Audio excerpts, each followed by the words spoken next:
The word karma or kamma literally just means action, but it's not just any form of action, it's volitional action. So it's action that's based on what's in Pali is called cetana.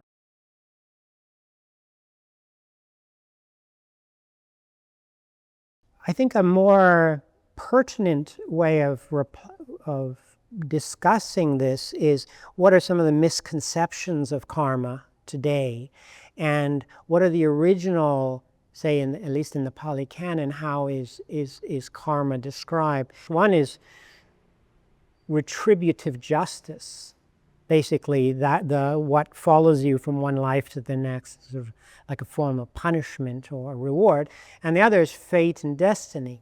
Now, both of those definitions have aspects that are related to the original and genuine definition of kamma or karma. Like very, very often in the West, you'll hear about, oh, that's his bad karma. It's your bad karma. It's my bad karma. It's my good karma that I have. I now have a nice mansion in the suburbs. And that's, again, that's not completely false or wrong. It has residual, there are connections to what karma, how karma is taught. What is the Theravāda view or description of karma? So I know that cetana is usually translated as intention. If one doesn't get caught up in the semantics, we all understand this idea, this concept of choosing, of that we do have will, we do have this ability, we make choices throughout our life, and so that is karma, and it's sometimes, probably most of the time, it's very, very subtle, and it's in a sense is happening constantly throughout our day, that we are making decisions.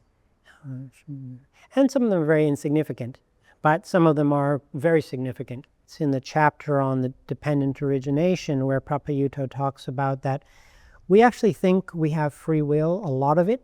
He said we have very, very little of it, which is really interesting.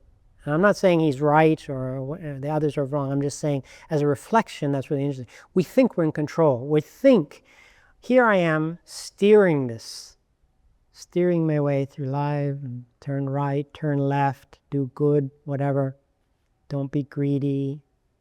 But actually, most of the time, we're just running on like an autopilot based on habit and conditioning, and we don't know it.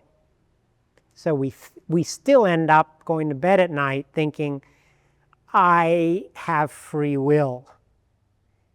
But the truth is, and I think this is very likely the case, that we're more slave to our conditioning and our habits and our habitual modes of behavior than we would ever like to admit.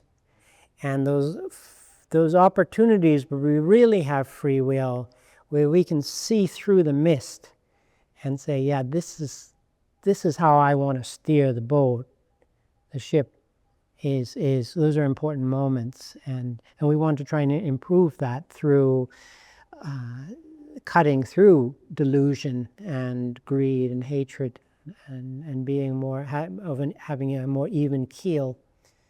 So I think that's an important reflection when in regard to karma. One important distinction to make is that there's karma as a law of nature, and there are social prescriptions. Now, like laws, say taking drinking alcohol. In America, we had prohibition not too long ago. It was illegal to probably sell, consume, whatever, alcohol. But nowadays, it's completely normal. Okay, so then you think about, well, does that mean it was bad then and now it's not bad? Like the laws that different societies have, often judged as this is good behavior and bad behavior, not just legal and illegal, but this is good and bad. They may or may not be from the perspective of the law of karma. Now, the law of karma is etched into the fabric of the cosmos. It has nothing to do with whether people write it down, prescribe it as a law, enact it as a law.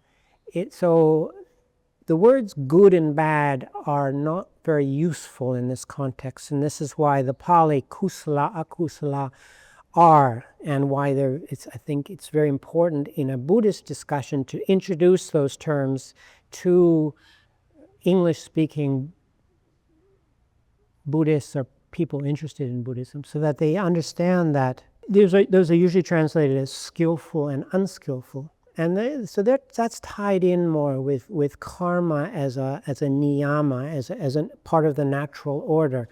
So if you intentionally, through an act of, say, hatred, harm someone, so the intention, there's a mind state of aversion, of hatred, and then wanting to inflict pain as a result, and then going through with that, either using speech or one's bodily action to harm someone else, not just thinking bad thoughts about them. Many people are familiar with the quote where the Buddha said, if you try and really unravel karma, you'll go crazy. Don't think about it too much. It's so intricate.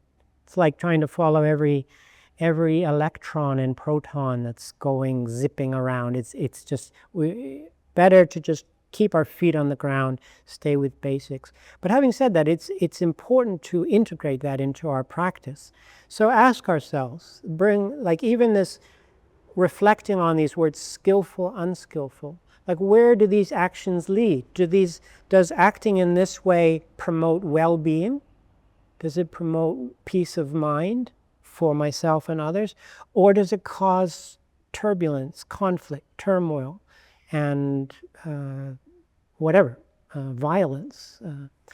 So this is all tied into karma. So you have these ways of distinguishing karma as the quality of wholesome and unwholesome. But then karma can also be looked at by the channels for action. So body, speech, and mind. So there's different ways. In the Buddhist path, understanding, learning how to work skillfully with karma is an important part of practice.